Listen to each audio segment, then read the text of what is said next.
আসসালামু আলাইকুম বন্ধুরা, আমি মোহাম্মদ মোর্শেদুল আলম জেটাইটি বাংলার পক্ষ থেকে আপনাদেরকে জানাচ্ছি আন্তরিক শুভেচ্ছা ও অভিনন্দন। আশা করি বন্ধুরা আপনারা সবাই ভালো আছেন। তো আজকে আমরা মজার একটি ট্যাগ শিখব। চলুন আমরা আমাদের এডিটরটি ওপেন করি।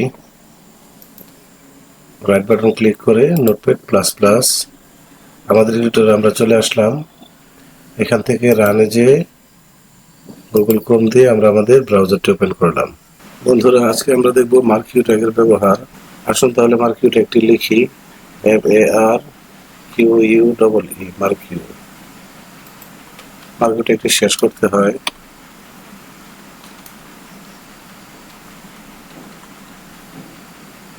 এখানে আমরা যে কোনো একটি সেন্টেন্স লিখি।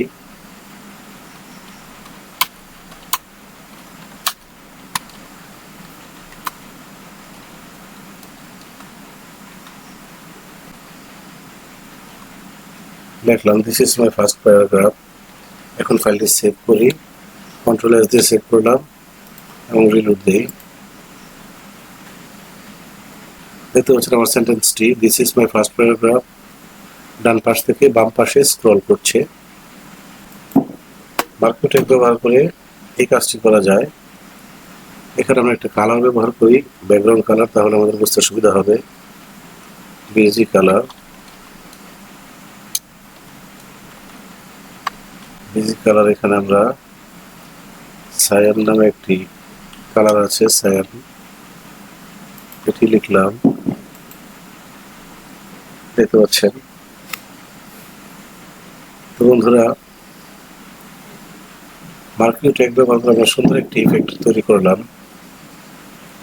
এই অবস্থাটি আমরা টেলিভিশনে দেখে থাকি, বিশেষ করে নিউজ চ্যানেলে। সাম্প্রতিক নিউজগুলো এইভাবেই টেলিভিশনের নিচে আমরা দেখতে পাই স্ক্রল করছে। আসুন আমাদের এখানে আরেকটি অ্যাট্রিবিউটের ব্যবহার দেখি, সেটা হচ্ছে স্ক্রল অ্যামাউন্ট। স্ক্রল অ্যামাউন্ট ব্যবহার করে আমরা এখানে স্ক্রল অ্যামাউন্টে আমরা যে কোনো সংখ্যা ব্যবহার করতে পারি। তাহলে এখানে আমি 12 ব্যবহার করলাম, পেজটা সেভ করি, রিলোড করে দেখি কোনো পরিবর্তন হয় কিনা। দেখতে পাচ্ছেন এখানে পূর্বের চেয়ে এখন এর গতিটি একটু বৃদ্ধি পেয়েছে। তো এটা বোঝার জন্য আমরা আরেকটু কাজ করতে পারি। স্ক্রল অ্যামাউন্টটা আমরা অন্য একটি লাইনে লিখব, অর্থাৎ স্ক্রল অ্যাট্রিবিউটটি আমরা এখানে লিখি, তাহলে আপনাদের বুঝতে সুবিধা হবে। সাইন না, কালারটা অন্য দেই, ব্লু কালার দিলাম।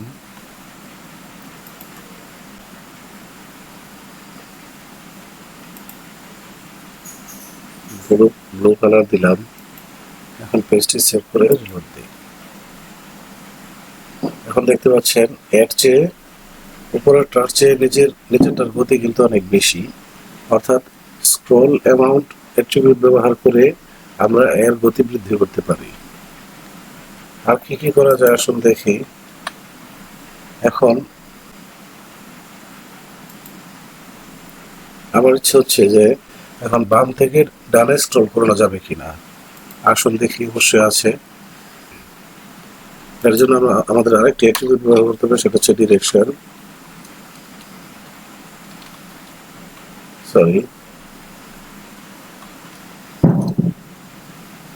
ডিরেকশন অ্যাট্রিবিউটটি ব্যবহার করে এখানে যদি আমরা লিখে দিই রাইট, এখানে যদি আমরা রাইট লিখে দিই, ব্যাকগ্রাউন্ড কালারটি পরিবর্তন করে নিই, তাহলে বুঝতে সুবিধা হবে।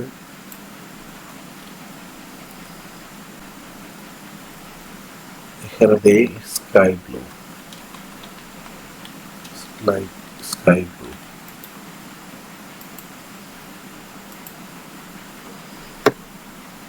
হ্যাঁ, সম্ভব হয়েছে। এটা বাম থেকে ডানে স্ক্রল করছে। এখানে হাইট উইথ অ্যাট্রিবিউট ব্যবহার করা যায়। আসলে আমরা হাইট উইথ ব্যবহার করে দেখি কি হয়। হাইট লিখলাম, হাইট দিলাম 200 পিক্সেল,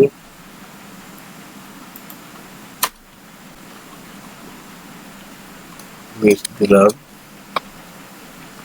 300 পিক্সেল। পেজটা সেভ করলাম কন্ট্রোল এস দিয়ে এবং রিলোড করি। এখানে কালারটি পরিবর্তন করে নিই আবারও, অরেঞ্জ কালার দিলাম।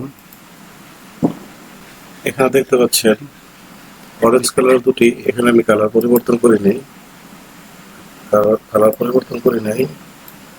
এখানে আমি কালার পরিবর্তন করি, পাউডার ব্লু নামে একটি কালার আছে, আমি এটাকে পাউডার ব্লু করে নিলাম যাতে আমাদের বুঝতে সুবিধা হয় কোন অ্যাট্রিবিউটের কাজ করতে।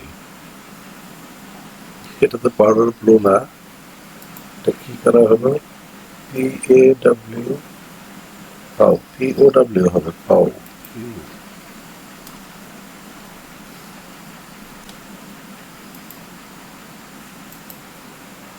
এটা পাউডার ব্লু। আমাদের বোঝার সুবিধার্থে আমরা কালার পরিবর্তন করে নিলাম ব্যাকগ্রাউন্ডের।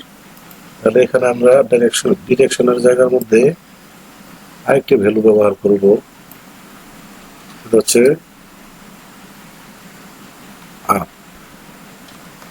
আপ ভ্যালুটি ব্যবহার করে সেভ করে রিলোড দিই। দেখতে পাচ্ছেন এটা নিচ থেকে উপরের দিকে স্ক্রল করছে। এখানে ডিরেকশন অ্যাট্রিবিউটের আরো একটি ভ্যালু আমরা ব্যবহার করতে পারবো, সেটা হচ্ছে ডাউন লিখি। এখানে কালার চেঞ্জ করি যাতে আমরা বুঝতে পারি। এখানে কি কালার দিতে পারি, রেড দিই, রেড।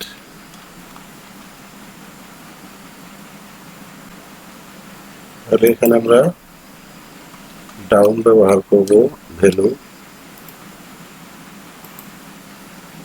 দেখতে পাচ্ছেন এখানে নিচে থেকে উপরে, উপর থেকে নিচে, অর্থাৎ আপ এন্ড ডাউন। মার্কেট ট্যাগের বিভিন্ন অ্যাট্রিবিউটের ব্যবহার দেখলাম এখানে আমরা। তো বন্ধুরা, আমি এগুলোকে পার্ট বাই পার্ট এইভাবে রাখার কারণ হচ্ছে যাতে বুঝতে পারেন কোন অ্যাট্রিবিউট ব্যবহার করে কোন কাজটি এখানে সংঘটিত হয়েছে। বন্ধুরা, এখন আমরা আরেকটি অ্যাট্রিবিউটের ব্যবহার দেখব। এখান থেকে হাইট উইথ আমরা কেটে দিই। আগে আমরা আমাদের এখানে কালারটি চেঞ্জ করে নিই, তাহলে আমরা বুঝতে পারবো। এখানে দেই লাইট পিঙ্ক।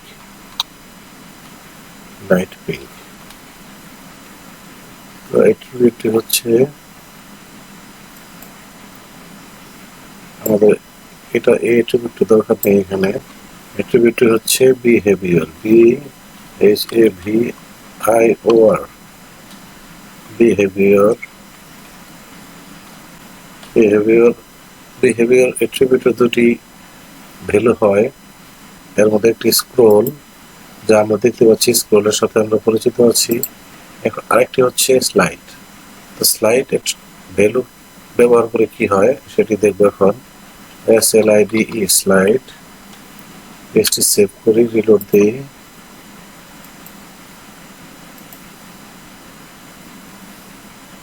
দেখতে পাচ্ছেন স্ক্রল করে আসছে এবং এখানে এসে সে থেমে গেল, অর্থাৎ তাহলে এটা স্লাইড করে এসে এখানে থেমে গেল।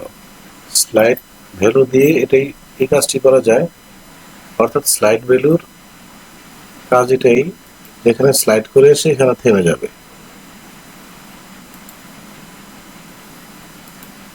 তো বন্ধুরা, এখানে আরেকটি বিষয়, আমরা যদি নিউজের হেডলাইন আকারে প্রদর্শন করাতে চাই তাহলে কি করতে পারি। আসুন তাহলে আমরা প্রথমটার মধ্যে দেখি, H ট্যাগ ব্যবহার করে, H1 ট্যাগ ব্যবহার করে সম্ভব হয় কিনা, নেস্টিং করা যায় কিনা। এখানে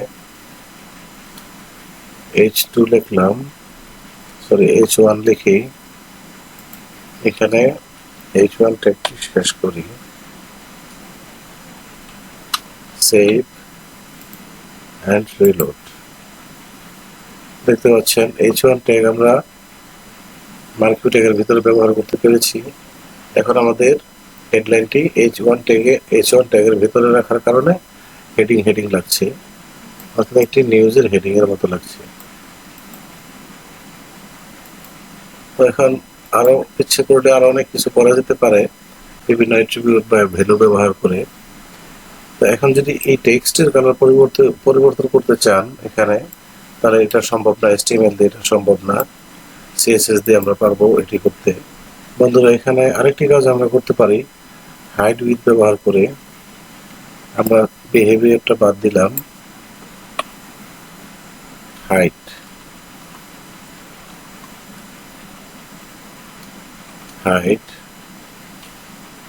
হাইট দিলাম 100 পিক্সেল,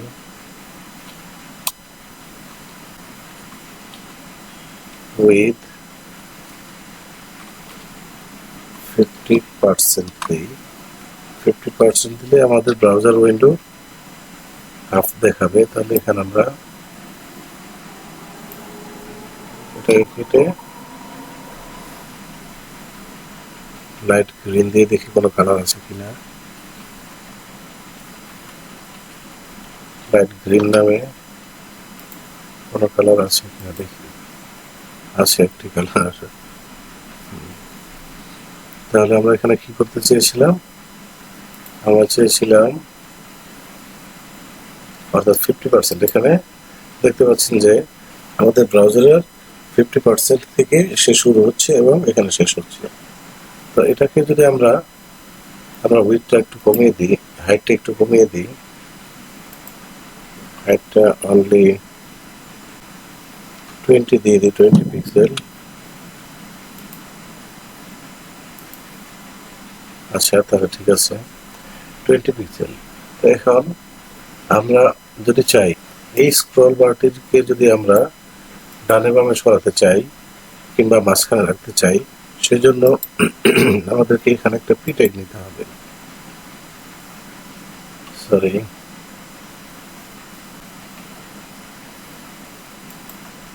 সেজন্য আমাদের এখানে পি ট্যাগ নিতে হবে। এখানে একটি পি ট্যাগ নিলাম, পি ট্যাগটি এখানে শেষ করে দিলাম।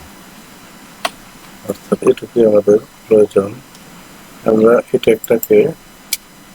ট্যাগের মধ্যে রাখলাম। এখন সেভ করে রিলোড দেই। এই ট্যাগে রাখার কারণে দেখতে পাচ্ছেন এখানে অটোমেটিকলি একটু স্পেস সে নিয়ে নিয়েছে, এটাই স্বাভাবিক। আমরা এই পি ট্যাগে অ্যালাইন অ্যাট্রিবিউট ব্যবহার করে আমরা এই স্ক্রল বারটাকে ডানে বামে কিংবা মাঝখানে রাখতে পারবো। তাহলে অ্যালাইন, এখানে ভ্যালু হিসেবে সেন্টার দিয়ে দেখি, সেন্টার, সেভ এবং রিলোড। দেখতে পাচ্ছেন স্ক্রল বারটি এখন সেন্টারে চলে আসছে। এটাকে যদি রাইটে নিতে চান তাহলে রাইটে নেওয়া সম্ভব।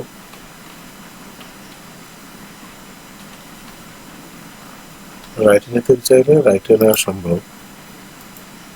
দেখতে পাচ্ছেন রাইটে নিয়ে আসছি। তো বন্ধুরা আজকে আমরা মার্কিউ ট্যাগের বিভিন্ন অ্যাট্রিবিউট এবং ভ্যালুর ব্যবহার দেখলাম। মার্কিউ ট্যাগের বিভিন্ন অ্যাট্রিবিউট এবং ভ্যালু ব্যবহার করে আমরা ভিন্ন ভিন্ন কাজ করতে পারলাম, দেখতে পাচ্ছেন এখানে। তো পরিশেষে আবারও বলছি, একজন ওয়েব ডিজাইনার ও ডেভেলপারের জন্য প্রত্যেকটি ট্যাগই খুবই গুরুত্বপূর্ণ। তাই বেশি বেশি প্র্যাকটিস করবেন, মুখস্থ করার চেষ্টা করবেন না। কথা বুঝতে সমস্যা হলে কমেন্ট করবেন। লাইক, কমেন্ট, শেয়ার ও সাবস্ক্রাইব করার অনুরোধ জানিয়ে আজকের মতো আমি এখানে শেষ করছি। ভালো থাকবেন, সুস্থ থাকবেন। আল্লাহ হাফেজ।